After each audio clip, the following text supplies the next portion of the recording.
my colleague Sarah Clark, and I will discuss the residential transactions that we conduct.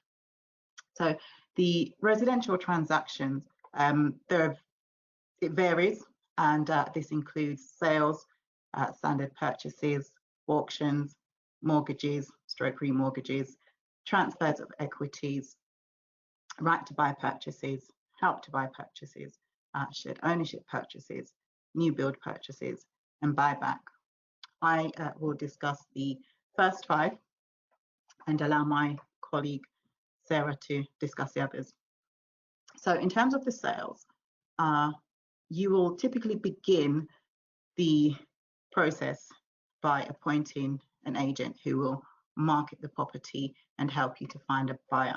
And once the buyer is found, they will prepare the memorandum of sale and the particulars.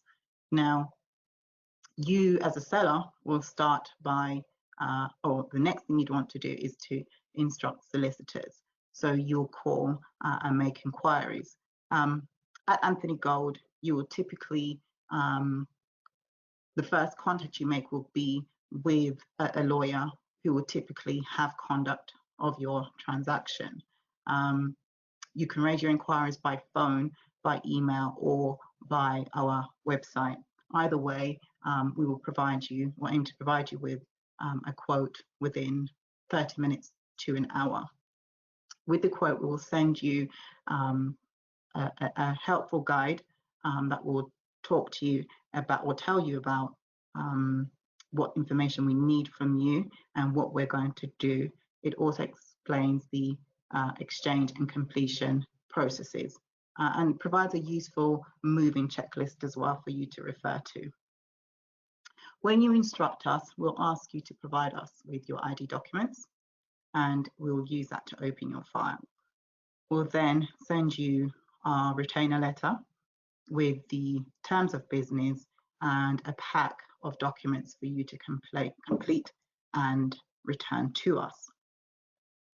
When we have that information back from you, in particular the protocol forms which will be included in the pack, we will prepare those for sending across to your buyer's solicitors, and that will be enclosed in what we call draft papers. Including the draft papers will also be the title, copy of your title, and the draft contract which we will prepare. The next step will be for your buyer's solicitors to consider those documents and to raise inquiries with us. We will let you have sight of those. We will consider them and, ask for your feedback, especially if it's something we cannot answer because we don't have the knowledge and you would have that knowledge. Now, the typical inquiries would relate to works that have been carried out in the property. So, if you've installed windows, doors, boilers, wood burners, if there's a conservatory, loft conversion, extensions. So with those things, you're typically talking about building regulations, inquiries, or planning permission. And we will satisfy those by providing, if you have documents, we'll ask you to let us have those and we will pass them over to the buyer's solicitors. Failing that, it would be a question of providing indemnity policies, okay, which we will source and hand over on completion when the policy is finalised. Some inquiries may be raised if, for example, the property you're selling is an investment property and you have tenants in there and you are selling them with tenants in the property. Other inquiries will relate to, if the property is leasehold, there'll be a separate set of inquiries. So those will relate to the management of the building, and we will liaise with your landlord or the managing agent in respect of those. And we would obtain a management pack from them too and pass that over to the buyer's solicitors. Now, those inquiries typically relate to, ground rent, service charge, buildings insurance, fire risk assessments, or asbestos report. On some occasions with the leasehold properties. It may be that you're granting a new lease or that the lease is being extended. There could also be questions in respect of those. Now, we do deal with those elements of the sale in our department, but we do have a leasehold services team, and they also deal with that predominantly. Okay, it depends on what's happening in the transaction that would dictate whether or not we deal with the lease element or if it's handed over to our colleagues in the leasehold services department. Other inquiries may relate to the freehold of the building. So if, for example, you have a share in the freehold and that is also being transferred along with the sale, then we will deal with inquiries in respect of that. Now, the inquiry stage is a bit of to and fro, depending on how many questions are being asked. But once all those questions are dealt with satisfactorily, we then approach exchange of contracts.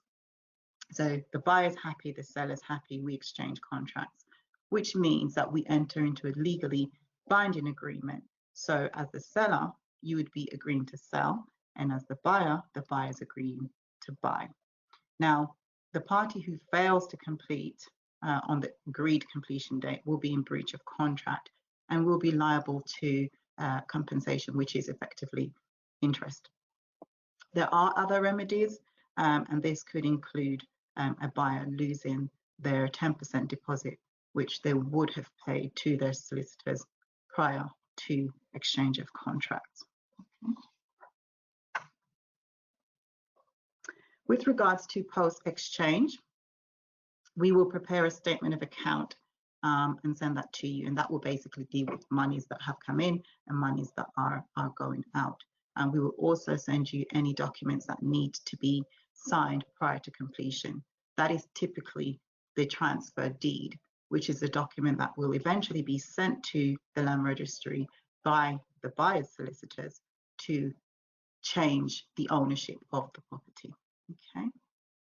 Then we'll reach completion, which typically takes place 2 weeks or so after exchange of contract. And that is the date when a seller will leave the property and when the buyer will move in. The date would have been agreed prior to exchange of contracts and may have involved negotiation with the agents. But once we receive your instructions, that's the date that will be stated on the contract when we exchange. When completion arrives, we will redeem any mortgages that exist on the property and pay the agents, deduct our fees, and then send you the net proceeds of sale. And that's basically a quick summary of what the sale transaction looks like.